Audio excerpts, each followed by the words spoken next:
मेरी मदर को यूट्रस का कैंसर था। क्या मुझे भी कोई टेस्ट करवाने चाहिए? क्या मैं भी एट रिस्क हूँ?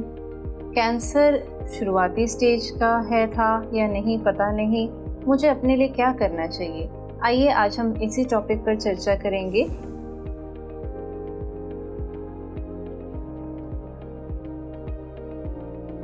एंडोमेट्रियल कैंसर या यूट्राइन कैंसर, या जिसे हम आम भाषा में बच्चेदानी के कैंसर कहते हैं। पहले तो हम जानेंगे कि एंडोमेट्रियल कैंसर है क्या। एंडोमेट्रियल कैंसर होता है यानी कि बच्चेदानी की सबसे अंदर वाली जो परत होती है एंडोमेट्रियम, उसके अंदर किसी भी एबनॉर्मल ग्रोथ का जो होना, जो आगे जाके सेल्स के मल्टीप्लिकेशन होकर कैंसर में तब्दील हो जाए, उसे हम एंडोमेट्रियल कैंसर कहते हैं। सबसे पता कैसे चलता है कि एंडोमेट्रियल कैंसर है? सिम्टम्स क्या आते हैं? कैसे हम बता सकते हैं कि किसे एंडोमेट्रियल कैंसर है? 90% जो एंडोमेट्रियल कैंसर है वो पोस्ट मेनोपॉजल फीमेल्स में पाया जाता है। पोस्ट मेनोपॉजल माने कि जिनको मेनोपॉज हो गया है। जब किसी महिला को 1 वर्ष तक पीरियड्स नहीं आते हैं, लगभग 45-50 साल की उम्र में, तब हम कहते हैं कि मेनोपॉज हो गया। मेनोपॉज के बाद किसी भी तरह की ब्लीडिंग, चाहे वो स्पॉटिंग ही क्यों ना हो, उसे हमें इन्वेस्टिगेट करना चाहिए, अपने डॉक्टर से सलाह लेनी चाहिए कि वो ब्लीडिंग क्यों हो रही है। पहले ये जो कैंसर होता था वेस्टर्न वर्ल्ड में ज़्यादा होता था, लेकिन आजकल इंडिया में उसका प्रेवलेंस बहुत बढ़ गया है, क्योंकि एक वेस्टर्न लाइफस्टाइल हम लोगों ने अडॉप्ट कर लिया है। लाइफस्टाइल चेंजेस हो गए हैं, उसके कारण आजकल एंडोमेट्रियल कैंसर की प्रेवलेंस, जो इंसिडेंस है, वो यहाँ पर काफ़ी ज़्यादा बढ़ गया है। उसके अलावा ये कुछ यंग एज ग्रुप में भी पाया जाता है, स्पेशली जो मैं कहूँगी पेरीमेनोपॉज एज ग्रुप होता है, यानी कि जो 40s वाला एज ग्रुप है, जबकि मेनोपॉज की तरफ हम जा रहे होते हैं और साथ ही हैवी ब्लीडिंग हो रही होती है।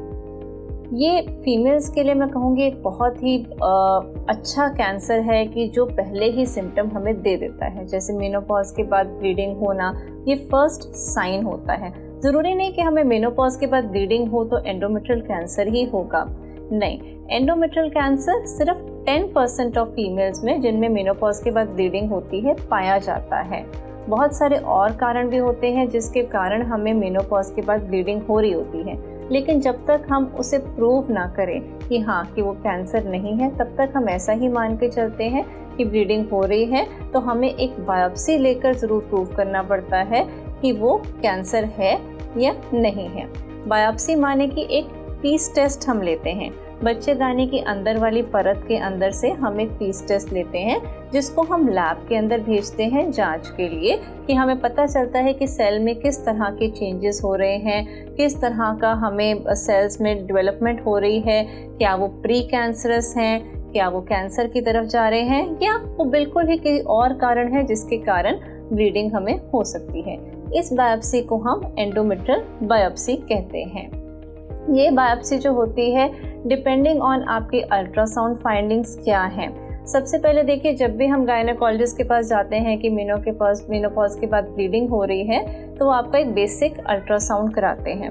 अल्ट्रासाउंड के अंदर हम जो बच्चेदानी के अंदर वाली परत होती है उसकी मेजरमेंट देखते हैं, उसकी थिकनेस देखते हैं, जिसको हम एंडोमेट्रियल थिकनेस कहते हैं।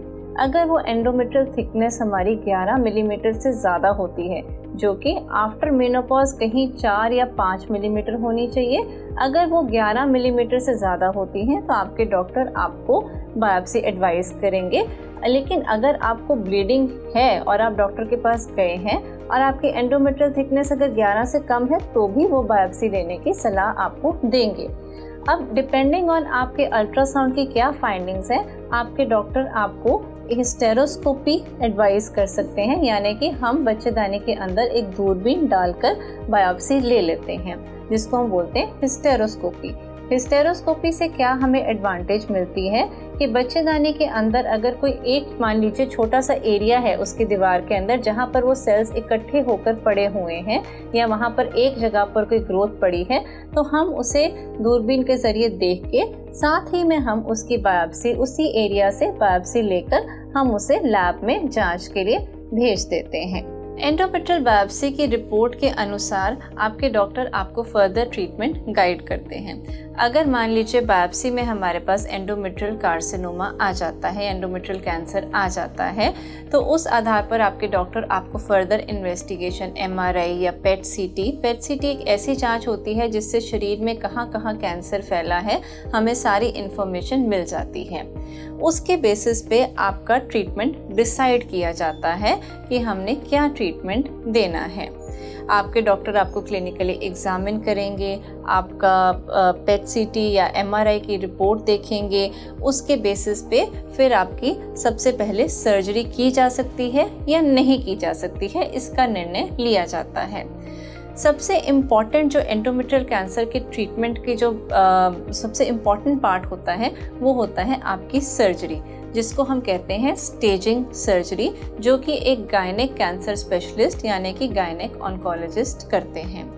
ये सर्जरी सिर्फ यूट्रस निकालना नहीं होता है, ये एक एक्सटेंसिव सर्जरी होती है जिसके अंदर आपका यूट्रस निकाला जाता है, आसपास दोनों ट्यूब्स ओवरीज निकाली जाती हैं। उसके अलावा हम लिम्फ नोड्स यानी कि हमारे जो यूट्रस के आसपास जितने भी हमारे वेसल्स पड़ी होती हैं, आर्टरीज, वेन्स, उनके ऊपर छोटे छोटे लिम्फ नोड्स पड़े होते हैं। उनको निकालना इसलिए ज़रूरी होता है क्योंकि ये जो एंडोमेट्रियल कैंसर है ये जब शरीर में फैलता है तो ये लिम्फ नोड्स के ज़रिए ही फैलता है। सबसे पहले ये जो हमारे पेल्विस में जो लिम्फ नोड्स हैं उसके अंदर जाकर ये फैलता है। पेल्विक के बाद ये ऊपर जो हमारी मेन ब्लड वेसल होती है अयोटा, ये उनके आसपास जो लिम्फ नोड्स पड़े होते हैं जिन्हें हम पैरायोटिक लिम्फ नोड्स कहते हैं, फिर ये जाकर वहाँ तक फैलता है। ठीक है, तो ये जो हमारा लिम्फ नोड डायसेक्शन है ये हमारे जो स्टेजिंग होती है, जो स्टेजिंग सर्जरी हमारी जो फर्स्ट सर्जरी होती है उसका एक बहुत ही एसेंशियल या बहुत ही इम्पॉर्टेंट पार्ट होता है। इसके अलावा हम सर्जरी में जहाँ जहाँ भी हमें कैंसर फैला हुआ लगता है वो सब को हम निकालते हैं और ये जितना भी हमारे स्पेसिमेन होते हैं इनको हम भेजते हैं लैब में जांच के लिए। फिर बहुत सारे पेशेंट्स ऐसे पूछते हैं कि फ़र्दर क्या ट्रीटमेंट होगा, या मुझे कीमोथेरेपी लेनी पड़ेगी, या आगे रेडियोथेरेपी, किस तरह का ट्रीटमेंट आएगा। देखिए, इसके लिए जब भी जो स्पेसिमेन जब लैब में जाता है उसकी रिपोर्ट आती है तो वो रिपोर्ट के अकॉर्डिंगली हमारे कुछ बेसिक क्राइटेरिया फिक्स्ड होते हैं डिपेंडिंग ऑन आपकी एज क्या है, आपका कैंसर का कितना साइज़ है, या आपकी क्या स्टेज ऑफ ट्यूमर है, आपका क्या ग्रेड ऑफ ट्यूमर है। ये सारों के ऊपर डिपेंड करता है, आपके लिम्फ नोड्स की जो डायसेक्शन की गई है इन सब के ऊपर डिपेंड करता है कि आपको किसी और तरह के ट्रीटमेंट की ज़रूरत है या नहीं है। और अगर है भी तो उसके अंदर भी आगे अलग अलग टाइप्स ऑफ कीमोथेरेपी या अलग अलग टाइप्स ऑफ रेडियोथेरेपी हैं कि किस तरह के ट्रीटमेंट की आपको ज़रूरत पड़ती है।